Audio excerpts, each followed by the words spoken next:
जी, तो अस्सलाम वालेकुम फर्स्ट ऑफ ऑल आप सबको। तो सर का इंट्रोडक्शन ये है कि सर ये इस्लामी यूनिवर्सिटी ऑफ बहावलपुर में असिस्टेंट प्रोफेसर हैं और माशाल्लाह से ऑर्गेनिक केमिस्ट्री पढ़ाते हैं।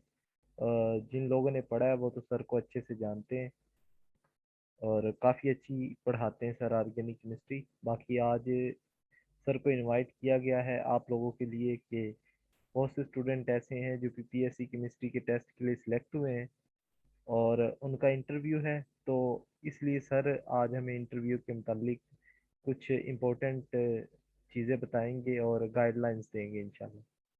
जी सर। थैंक यू अकमल साहब। तो बिस्मिल्लाह करते हैं जी। जी सर। सबसे पहले जो प्रॉब्लम होता है स्टूडेंट का, जब कभी भी वो किसी इंटरव्यू के सामने जा रहा होता है तो वो उसका प्रेशर होता है उस पे, क्या पता नहीं अंदर क्या बीतेगी, क्या होगा क्या नहीं होगा। तो पहली बात यह है कि आपने इससे निकलना होता है। फर्ज करें कि आपने इंटरव्यू देना नहीं है, इंटरव्यू लेने जा रहे हैं, तो आप क्या पूछेंगे जाके? हाँ, हर कोई अपने ज़हन में कि दो चार क्वेश्चन सोच ले जो वो पूछेगा, जो वो करेगा। तो कोई मुझे बताना चाहेगा कि अगर वो इंटरव्यू ले रहा है तो क्या पूछेगा जी? जी, आप लोग अपने माइक ऑन करके सर से बात कर सकते हैं। हाँ बिल्कुल, इंटरेक्शन पे हैं आप लोग ना।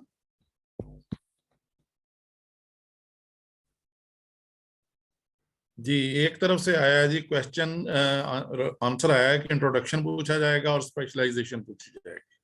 ठीक जी। और के क्वेश्चन?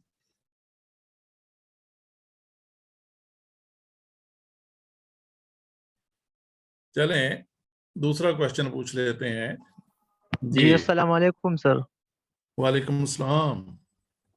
जी सर, बॉडी लैंग्वेज को चेक किया जाएगा और साथ में इंट्रोडक्शन और इसके साथ जो पोस्ट है, फॉर एग्जांपल अगर सब्जेक्ट स्पेशलिस्ट का पोस्ट है तो सब्जेक्ट स्पेशलिस्ट से रिलेटेड क्वेश्चंस की जाएंगे, सिंपल और इंटरमीडिएट और बीएससी के लेवल के हिसाब से।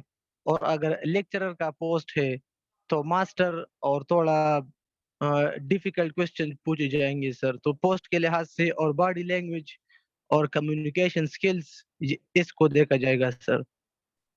गुड। तो अभी एक स्टूडेंट ने कमेंट्स पास किया था कि why we should select you as a lecturer. कि एक क्वेश्चन ये भी पूछा जा सकता है कि हम आपको लेक्चरर के तौर पे क्यों सिलेक्ट करें जी? आप में क्या ऐसी खूबी है कि आपको सिलेक्ट किया जाए? और बात बिल्कुल ठीक है। तो आपके अंदर कोई ऐसी खूबी होनी चाहिए कि तभी आपको लेक्चरर के तौर पे सिलेक्ट करेंगे ना। तो सबसे पहले जो चीज रोल प्ले करती है वो रोल प्ले करती है अपीयरेंस। और इस बात के नंबर होते हैं बकायदा कि आपके उठने बैठने का तरीका क्या है, आपने ड्रेसिंग किस किस्म की हुई है। तो इस चीजों के नंबर होते हैं बकायदा, ठीक है। तो आपने जो अपीयरेंस के नंबर हैं वो आपने सबसे पहले कलेक्ट करने होते हैं कि जो ही आप एग्जामिनेशन हॉल में या इंटरव्यू वाले कमरे में दाखिल होते हैं, हाउ यू अपीयर। एक स्टूडेंट है कि वो भागता हुआ जाता है, एक स्टूडेंट है कि डरा हुआ जाता है, एक है कि पूरे इत्मीनान चलते हुए जाता है। तो उसका तरीकेकार ये होता है कि आप शीशे के सामने खड़े हों, कहीं बड़ा शीशा देख लें तो, या कहीं पर रिफ्लेक्शन नजर आ रही है तो वहां से देख लें। तो आप अपने डिफरेंट स्टाइल में चलें, दो चार दफा चलें, फिर उस स्टाइल को अपनाएं।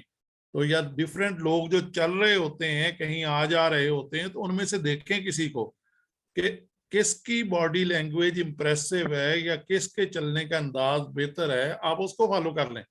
और उसके लिए आपको प्रैक्टिस करनी पड़ेगी, ठीक है। तो बहुत से लोग चल रहे होते हैं, हम आमतौर पे जो फिल्में देख रहे होते हैं या ड्रामे देख रहे होते हैं उस स्टोरी के पीछे जा रहे होते हैं। नहीं भाई, उस स्टोरी में ड्रामे में और भी बड़ा कुछ होता है। तो वहां पर बहुत से लोग डिफरेंट किस्म की ड्रेसिंग करके आए होते हैं, डिफरेंट किस्म के डायलॉग अदा कर रहे होते हैं। उसमें से किसी का बोलने का अंदाज बहुत अच्छा लग रहा होता है, किसी का बर्दाश्त किया जा रहा होता है।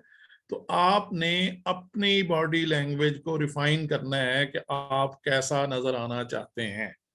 जो आपको अच्छा नजर आएगा वो आमतौर पे दूसरों को भी अच्छा ही नजर आ रहा होता है। तो तो उसमें से किसी एक को फॉलो कर लें। नंबर 1 कि जब आप कमरे में दाखिल हों, स्पेशली जो लड़कों के लिए होता है कि उनकी कटिंग प्रॉपर होनी चाहिए, फ्रेश होनी चाहिए, ठीक है। और लड़कियों के लिए कि मेकअप ओवर नहीं होना चाहिए, ठीक है, लाइट मेकअप करें लेकिन ओवर नहीं होना चाहिए, इस बात का खास ख्याल रखना होता है।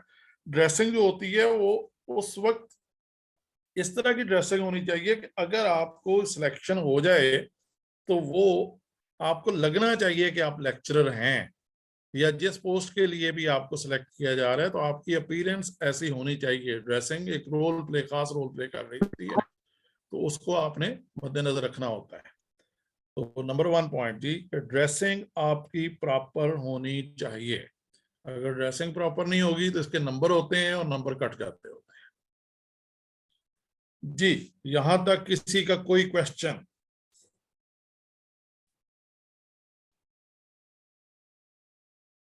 आप माइक ऑन ऑफ करना सीख लें, और कोई क्वेश्चन हो आपके जहन में यहाँ पर तो आप पूछ सकते हैं। स्पेशली बॉयज के लिए कि आपके शूज जो होते हैं वो इतने जबरदस्त तरीके से पॉलिश होने चाहिए कि पता चले कि वाकई पॉलिश हुए हुए हैं। जी जी सर। फजीला, फजीला का क्वेश्चन आया था। फजीला माइक जी ऑन करके आप पूछ रहे हैं। Excuse me sir. जी जी। सर ये अपीयरेंस और ड्रेसिंग और बॉडी लैंग्वेज सर, इसके कितने मार्क्स होते हैं सर एवरेज तकरीबन? आम तौर पे इस तरह के हर डिफरेंट कैटेगरीज में रखे जा रहे होते हैं और उसके एक कैटेगरी के 5 नंबर होते हैं, ठीक है। मतलब ड्रेसिंग के हैं तो 5 नंबर हैं, उठने बैठने के, बॉडी लैंग्वेज के 5 नंबर हैं, तो 5-5 नंबर लिखे होते हैं। बाज का उन्होंने कैटेगरीज कम कर ली होती हैं तो 10-10 नंबर कर देते होते हैं। तो डिफरेंट कैटेगरीज में आपको नंबर विन करने होते हैं। और सर कपड़े या कोई पैंट शर्ट वगैरह सर, इसका क्या प्रोसीजर है यस, सर? देखें, आपको कोई एतराज नहीं कर सकता कि आपने पैंट शर्ट पहनी हुई है या कोट पहना हुआ है। तो आम तौर पे जो हमारे यहाँ ट्रेंड चल रहा होता है वो आम तौर पे जो स्मार्ट किस्म की ड्रेसिंग होती है, पैंट कोट टाई, उसको प्रेफर किया जा रहा होता है, ठीक है। लेकिन अदरवाइज आप पे कोई ओके ऑब्जेक्शन नहीं सर। करेगा। तो ये दूसरे शलवार कमीज में भी और वेस्ट कोट ऊपर पहन ले। दूसरे लफ्जों में जो आपको अच्छा लग रहा है, अगर आप शलवार कमीज में अच्छे लग रहे हैं, वेस्ट कोट में अच्छे लग रहे हैं तो उसमें जाएं, लेकिन पैंट कोट में टाई में अच्छे लग रहे हैं तो उसमें जाएं। इसके नंबर हैं, इसका किसी को जज करने का नहीं, आप खुद फील करेंगे आप क्या कर रहे हैं। तो यहाँ से एक क्वेश्चन आया हुआ है, लड़कियों का ड्रेस ओके कैसा सर, होना थैंक चाहिए? यू। लड़कियों का ड्रेस कैसा होना चाहिए भाई? सोबर लगना चाहिए। उसके अंदर आपको ना तो आपको डल लगना चाहिए, ना आपको ओवर लगना चाहिए, आपको सोबर लगना चाहिए, क्योंकि वहां पर जो आपको जॉब दी जा रही होती है वो सोबर पर्सनालिटी का काम होता है, ठीक। तो उसके लिए आपको ना ये जो भी ड्रेसिंग करें, लेकिन वो ड्रेसिंग ऐसी होनी चाहिए कि दूसरा देख के इम्प्रेस हो आपसे। बात का बहुत कीमती कपड़ों की जरूरत नहीं होती है, नफीस कपड़ों की जरूरत होती है, तो इसमें नफासत पे जाएं आप लोग। अस्सलाम वालेकुम सर। सर वालेकुम गर्ल्स के सलाम। लिए जो कलर्स हैं वो किस तरह के होने चाहिए? डार्क कलर्स या लाइट कलर्स होने चाहिए? मुझे आप 2 मिनट देंगे, अजान हो रही है, अजान के बाद फिर आपसे बात करते हैं। सही से मैं ये पूछना चाह रही हूँ, लेकिन मैंने फिर भी परमिशन ली थी तो मैं कंफ्यूज थी कि आया कि मुझे इनकी बात माननी चाहिए या नहीं माननी चाहिए, कि वो उनके साथ कोऑर्डिनेशन है इस बात का या वो खुद से कह रहे हैं। तो इस कंडीशन में हमें क्या करना चाहिए? तो वो अगर वो हमें खुद कोई बात कह रहे हैं कि आपने ये नहीं करना, वो नहीं करना वहां जाके, या पूछना नहीं है वैसे बैठ जाना है खुद से, तो इस कंडीशन में हमें क्या करना होगा? भाई सीधा सा तरीका, वो कह रहे हैं परमिशन नहीं लेनी, मुमकिन है उनको इंस्ट्रक्शन दी गई। और दूसरी बात ये होती है कि उनको कॉन्फिडेंट बंदों की जरूरत होती है। अगर वो कह रहे हैं नहीं लेनी तो कोई बात नहीं, गो इनसाइड एंड से अस्सलाम वालेकुम, ठीक है जी, आप ऊंची आवाज में उनसे सलाम लें। उन्होंने आपको इनवाइट किया हुआ है, अगर आप कुर्सी पर खड़े रहते हैं तो खुद कह देंगे तशरीफ रखें, नहीं है तो बैठ जाएं, ठीक है। ये वहां की छोटी बातें होती हैं। इस बात पे कि कोई कैंडिडेट खुद क्यों बैठ गया है उन्होंने सिपाही नहीं सिलेक्ट करने, उन्होंने दूसरा आपको एज ए लीडर सिलेक्ट करना है। तो लीडर अगर सिपाही की तरह बिहेव करना शुरू कर देगा तो फिर वो उनकी नहीं हो सकेगा उसकी। तो आपने अपने स्टाइल को अपनाना होता है। गो इनसाइड, से अस्सलाम वालेकुम, सिट ऑन द चेयर, लेकिन हाथों की मूवमेंट जरा देख लें कि वो बाज का हाथों की मूवमेंट बहुत ज्यादा हो रही होती है, वो ना हो, ठीक है, और रिलैक्स होके जी बैठे। सर, जी जी ठीक है सर। जी, और कोई क्वेश्चन?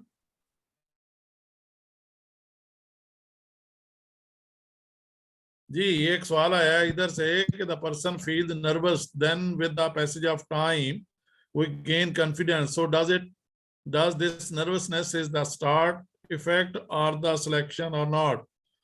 भाई हर किसी पे ये प्रेशर होता है, लेकिन आप इस सोच के साथ जाएं कि अगर तो अल्लाह ने मेरे मुकद्दर में लिखा हुआ है तो ये आज दे के जाएंगे, ठीक है।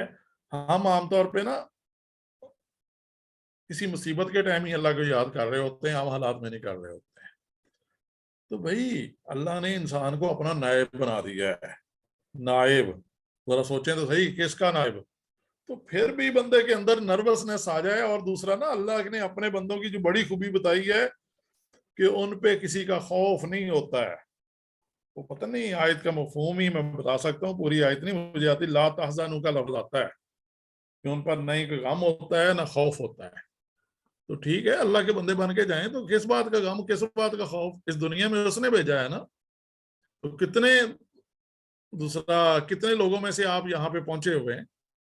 तो मेरे हिसाब से तो खौफ खौफ वाली कोई बात नहीं। बी रिलैक्स होके जाएं आगे। ताबड़ मैं आपको अपने इंटरव्यू की कहानी सुना देता हूँ। मैं तो 2 दफा लड़ के आया था, फिर भी सिलेक्शन हो गई थी। उनको ज्यादा जी करने वालों की भी जरूरत नहीं होती है। जी, तो पहली बात ये हो गई आपका ड्रेसिंग। दूसरी बात ये हो गई कि इंट्रोड्यूस योरसेल्फ। इंट्रोड्यूस योरसेल्फ में हर एक का बंदे का इंट्रोडक्शन डिफरेंट होगा। तो बाज़ कात आप में कोई खूबी होती है, वो खूबी आपने बतानी होती है उनको कि इसमें खूबी है क्या, मुझ में है क्या।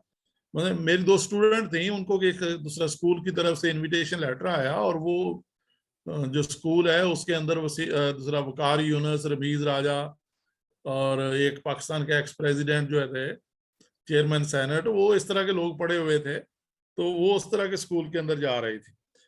तो अब मैंने उनका इंटरव्यू किया कि दूसरा उनमें क्या खूबी है, क्या कोई पॉइंट मिल सकता है। तो उसमें से एक स्टूडेंट ने बताया, जी मैंने हैरी पॉटर की पूरी सीरीज पढ़ी हुई है। तो मैंने उसे बताया, मैंने कहा कि आपको ये पूछेगा कोई नहीं कि आपने हैरी पॉटर की सीरीज पढ़ी हुई है कि नहीं पढ़ी हुई, लेकिन आपने करना क्या है, आपने उनको तरीके से बताना है कि मैंने हैरी पॉटर की पूरी सीरीज पढ़ी हुई है। वो कहने लगी ये तो बच्चों वाली बात है। मैंने कहा जी बच्चों वाली बात नहीं है। उनको इससे क्या पता चल जाएगा कि इस स्टूडेंट के साथ या इस कैंडिडेट के साथ इंग्लिश का प्रॉब्लम नहीं है, क्योंकि इंग्लिश की बुक्स पढ़ रहा है तो इसका मतलब दैट्स ऑल। उनका एक कंसर्न आपने सॉल्व कर दिया है कि वो इंग्लिश मीडियम स्कूल है। तो इंग्लिश मीडियम स्कूल में आपने क्या करना है, इंग्लिश बोलनी है, इंग्लिश पढ़ानी है, ठीक है ना। तो इंग्लिश में डील करना है। तो मैंने कहा जब आप बता दें कि I read English books then that's all, आपका ये मसला तो हल हो गया और होपफुली आपकी इसी बात पे सिलेक्शन हो जाएगी। और उसकी सिलेक्शन हो गई थी। तो अब आपके अंदर क्या खूबी है, फर्ज करें कुछ लोग हॉकी खेलने वाले होंगे, फुटबॉल खेलने वाले होंगे, क्रिकेट खेलने वाले होंगे, what ever the game you play, तरीके से बताएं उनको कि भाई मैं ये गेम कर रहा हूँ या कर रही हूँ। उसकी वजह ये होती है कि जब आप एज ए टीचर या एज ए लेक्चरर सेलेक्ट हो रहे हैं तो क्या करना है, आपने वहां जाके मैनेज करनी है चीजें। उनको अगर एक दूसरा हॉकी का मैच हो रहा है, वहां अंपायर चाहिए, तो भाई अंपायर चाहिए तो कौन सा सिलेक्ट करेंगे, जिसको हॉकी आती है। भाई केमिस्ट्री तो उन्होंने टेस्ट की मदद से चेक कर ली हुई है, उन्होंने ये चेक करना है अब आपको और क्या आता है। जो और आता बताता जाएगा, जितना ज्यादा बताता जाएगा उतने सिलेक्शन के चांस बढ़ते जाएंगे। तो अब की पॉइंट सुन लें कि केमिस्ट्री सबको आती है, क्वेश्चन क्या है कि और क्या आता है। कोई डिबेटर है तो बताए कि डिबेटर है, कोई प्लेयर है तो बताए कि प्लेयर है, और दूसरा कोई राइटर है तो बताए कि राइटर है, कोई बुक रीडर है तो बताए कि बुक रीडर है, कोई ट्रैवलिंग के शौकीन है तो बताए कि ट्रैवलिंग के शौकीन है, ठीक है। या कोई छोटा मोटा बिजनेस कर रहा है तो तरीके से बताएं कि मैं बिजनेस कर रहा हूं। ठीक है, ये एक प्लस पॉइंट होता है। अब आगे फिर मुकद्दर की बात होती है कि कौन बैठा हुआ है। कुछ इन बातों को पॉजिटिव ले लेते होते हैं, कुछ कहते होते हैं कि हाँ भाई बिजनेस कर रहे हो तो नौकरी की क्या जरूरत है।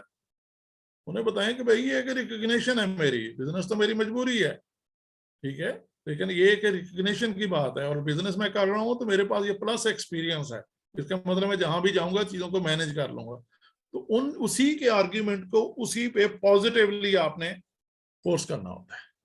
और एक और क्वेश्चन पूछते होते हैं, दो अपने पॉजिटिव पॉइंट बताएं, दो नेगेटिव पॉइंट बताएं। तो पॉजिटिव पॉइंट आपने बताने तो हैं, लेकिन बताने पॉजिटिव हैं, लेकिन उनको कहना ये मेरे नेगेटिव हैं। फर्ज करें कि वो पूछेंगे नेगेटिव बताओ, उन्होंने कहा मैं तो सच बोल देता हूँ, लेकिन जो सुन रहा होता है फिर उसके बाद कोऑपरेशन नहीं मिलता मुझे, मतलब वो अगेंस्ट हो जाते हैं। वो कहेंगे नहीं नहीं ये तो बड़ा पॉजिटिव पॉइंट है। उन्हें कहेंगे सर 2-4 दिन इस पर अमल करके देखें, फिर पता चल जाएगा पॉजिटिव है कि नेगेटिव है। तो कुछ इस तरह का ना आपने इस तरह के जवाब देना होता है। पॉलिटिक्स में नहीं जाना होता है, पॉलिटिक्स को आपने अवॉइड करना होता है। जी, यहां तक कोई क्वेश्चन?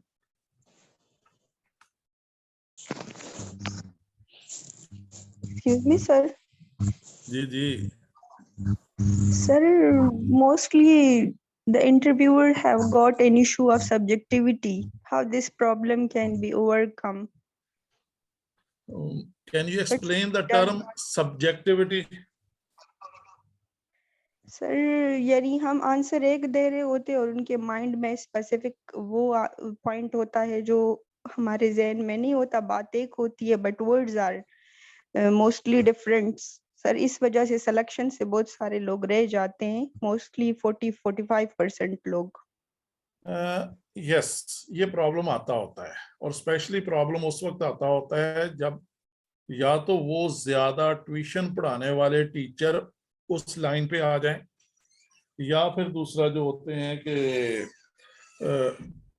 आमतौर पे जो ट्यूशन ओरिएंटेड टीचर्स होते हैं जब इस तरह का लाइन सिलेक्शन में आते होते हैं तो वहां प्रॉब्लम आता होता है।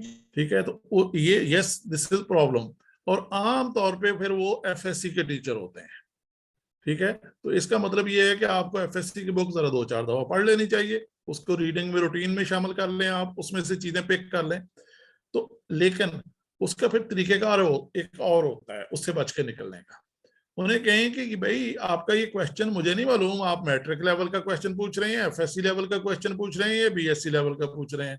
आप उनको 3 आंसर दे दें। फिर उन्हें कहेंगे मैट्रिक लेवल का क्वेश्चन है तो this will be the answer, FSc level का है तो इसमें थोड़ी सी ये चीज ऐड कर देंगे, बीएससी लेवल का क्वेश्चन है तो इसमें ये चीज ऐड कर देंगे। अब आपने तरीके के साथ उनको टाइम ज्यादा ले लिया और उनको दूसरे लफ्जों में अपने अल्फाज अपॉर्चुनिटी क्रिएट कर लिया टू एक्सप्लेन दैट वन। अब फिर वो नहीं करेंगे ये पार्ट, क्योंकि पहले जब एक आंसर दे देंगे तो वो कहेंगे कि हाँ ऐसा नहीं है। तो जब आप उनको ज्यादा एलेबोरेट कर देंगे तो फिर ऑटोमेटिकली बाकी जो है वो आपकी फेवर में हो जाते होते हैं। तो एक आध पर्सन हो भी तो उसको फिर इस तरीके से अवॉइड कर लेते होते हैं। जी, और कोई क्वेश्चन? जी दुलेशवार, सर अगर कोई पूछते हैं, कोई क्वेश्चन पूछते हैं या सब्जेक्ट से रिलेटेड या उसके बगैर भी, तो क्या जरूरी है कि आंसर जो है वो इंग्लिश में ही देना चाहिए? तो उर्दू में हम बात भी नहीं कर सकते उनसे? Yes, this is the good question. ये अभी दूसरा ना मेरा एक स्टूडेंट सेलेक्ट हुआ है और पहले तो वो इधर इस्लामी यूनिवर्सिटी से उसने बीएस किया था, बाद में एमफिल किया उसने जाके पंजाब यूनिवर्सिटी से। तो उसको यही क्वेश्चन पूछा गया, उसने जाके उर्दू में स्टार्ट कर दिया। अभी लेक्चरर है इधर बहावलपुर के कई पेरिफेरल एरिया में पढ़ा रहे हैं वो साहब। तो उनसे पूछा गया कि उन्होंने कहा जी, उनका sorry you have to start in English. आगे से जवाब आया sorry sir I can not explain it English very well but I can express in Urdu very well. तो they said that no you have to speak English. अच्छा, उसने कहा if it is a compulsory then I will try. अब जब आप बोलना शुरू हो जाते होते हैं ना तो पहले 2-4 सेकंड मिनट उसको कह सकते हैं कि आपको प्रॉब्लम आता होता है। तो उसका एक ही तरीकेकार है, मैं आपको बता दूं, तीसरे दिन आप सब लोग फ्लुएंसी में बोलेंगे। तो आप लोग 3-4 स्टूडेंट को ग्रुप बना लें और हर एक से पूछें कि भाई आज आपने किया क्या है, उसको एक्सप्लेन कर दो और इंग्लिश में बोलना है। शुरू में प्रॉब्लम आएगी लेकिन विद इन आप हर एक को 5-5 मिनट देने हैं। 5 मिनट देने के बाद फिर दूसरे राउंड के अंदर क्वेश्चन चेंज कर दो, चेंज कर दें। अब चेंज किस पे करना है, वो टॉपिक दे दें जिसपे हर किसी के पास नॉलेज भी हो और वोकेबलरी भी हो। केमिस्ट्री का कोई टॉपिक दे दें, कश्मीर का टॉपिक दे दें, पाकिस्तान की पॉलिटिक्स का टॉपिक दे दें, ठीक है ना, खास स्पेसिफिक वर्ल्ड कप का टॉपिक दे दें। तो इस तरीके से ना दूसरा ये क्वेश्चन हो सकता होता है। आप सिंपली इसको बैठ के प्रैक्टिस कर लें, 3 दिन के अंदर अंदर आप में फ्लुएंसी आ जाएगी, और 3 घंटे लगातार लगाने हैं, ठीक है। घंटे 1 घंटा करें काम, ये काम, ब्रेक ले लें, फिर घंटा, फिर ब्रेक ले लें, फिर घंटा। 3 से 4 स्टूडेंट बैठ जाएं, ये with in 3 days you have a good fluency. और ओके जी सर, जी और अगर वो हमें कहें कि आप कोई प्रेजेंटेशन दें किसी टॉपिक पे, तो हमें वो भी इंग्लिश में देनी चाहिए या उर्दू में देनी चाहिए? और सर उस प्रेजेंटेशन का लेवल क्या होना चाहिए कि हम किसी स्टूडेंट को जिस लेवल पे जाके पढ़ाएंगे उस लेवल तक हमें समझाना चाहिए, या कि हम उस लेवल तक पढ़ाएं कि हमारे सामने प्रोफेसर्स बैठे हैं तो हम ज्यादा एडवांस्ड लेवल उन्हें बताएं उनके मुताबिक, या स्टूडेंट के मुताबिक किस हद तक हमें डीपली जो है टॉपिक को कवर करना चाहिए? Okay, good question. कि अगर आपसे प्रेजेंटेशन के लिए बुलाते हैं तो क्या करना है। जब प्रेजेंटेशन के लिए बुलाएं तो 2 ही ऑप्शन हो सकती हैं, या तो आप सिलेक्ट हो चुके हैं और जस्ट वो वेरीफाई करना चाह रहे हैं कि आप बोर्ड पे जाके किस तरीके से एक्सप्रेस करेंगे, या फिर ये है कि उन्होंने आपको जवाब दे दिया हुआ है और लास्ट चांस के तौर पे लेके जा रहे हैं उधर के दूसरा कि यहाँ पर भी देख लें शायद ये फिर रिस्पॉन्स कर जाए। तो दोनों ऑप्शन हो सकती होती हैं। अब ये उनके रवैये से नजर आ रहा होता है कि क्या करना है, वो बंदा वहीं बैठा देख सकता होता है, लेकिन आम तौर पे उन्हीं स्टूडेंट को लेके जा रहे होते हैं जिनको वो सिलेक्ट कर रहे होते हैं। तो उसका बेहतरीन तरीकेकार ये होता है कि आपने पढ़ाना नहीं होता। वहां कितने मिनट आपको देंगे, ज्यादा से ज्यादा 2 से 2.5 मिनट। 2 से 2.5 मिनट में आप कुछ नहीं पढ़ा सकते, ठीक है। तो फिर करना क्या है, आपने उनको बताना है कि भाई मैं पढ़ा सकता हूँ, पढ़ाना नहीं है। बताना क्या है, पढ़ा सकता हूँ या पढ़ा सकती हूँ। फिर कैसे बताएंगे कि पढ़ाएंगे भी नहीं और बताएंगे कि भाई दूसरा पढ़ा सकता हूँ या पढ़ा सकती है, तो फिर आपने करना क्या है। तो मैं जिस ऑर्गेनाइजेशन में पहले कभी स्कूल में मैंने पढ़ाया था, तो वहां पर टीचर बड़ी तेजी से आ रहे होते थे, तेजी से जा रहे होते थे। तो केमिस्ट्री के टीचर, उन्हें ना एक टीचर की जरूरत पड़ गई और उनको वो टीचर नहीं मिल रहा था। और जितने भी टीचर आते थे वो उन्होंने एक टॉपिक रखा हुआ था। टॉपिक क्या था, अल्कीन। कहते थे अल्कीन पे आपने देना है या रिएक्शंस ऑफ अल्कीन पे आपने लेक्चर देना है। अब एक टीचर आएगा, अब उन्होंने बार बार वो लेक्चर सुना हुआ था, सारे टीचरों को आता था क्या क्या रिएक्शन होने हैं, क्या होना है। अब भाई वो तो पहले ही सुन सुन के तंग आए हुए हैं, तो आपको उस लेवल पे बोलने कहाँ देंगे। तो वो मौका होता है कि आपने शो करना होता है you are the different from the others. तो अब आप पढ़ाने की बजाय उन्हें कहें कि लिखें रिएक्शंस ऑफ अल्कीन, नीचे अल्कीन का स्ट्रक्चर बनाएं। उन्होंने कहें कि पढ़ेंगे पहले हम बाद में, लेकिन पहले हम देखेंगे कि पढ़ने के बाद हमें क्या पता चल जाएगा, मतलब रिएक्शन के लेक्चर के एंड पे आपको क्या आता है ये हम पहले डिसाइड कर लेते हैं या क्या आना चाहिए। तो आप लिखें कि at the end of the lecture we must be able to answer these questions. What is electrophile? What is nucleophile? What are the addition reactions? तो ये इसमें what is the nature of alkene? Bromine की nature क्या है, alkyne है या electrophile है या न्यूक्लियोफाइल है। तो सर आप उससे सॉरी जी जी मीटिंग दोबारा से स्टार्ट कर लें सर, ये विद इन 1 मिनट एंड होने वाली है। ठीक है, कर लें। जी आप लोग दोबारा से ज्वाइन कर लें। आप मुझे लिंक सेंड करेंगे प्लीज। जी सर।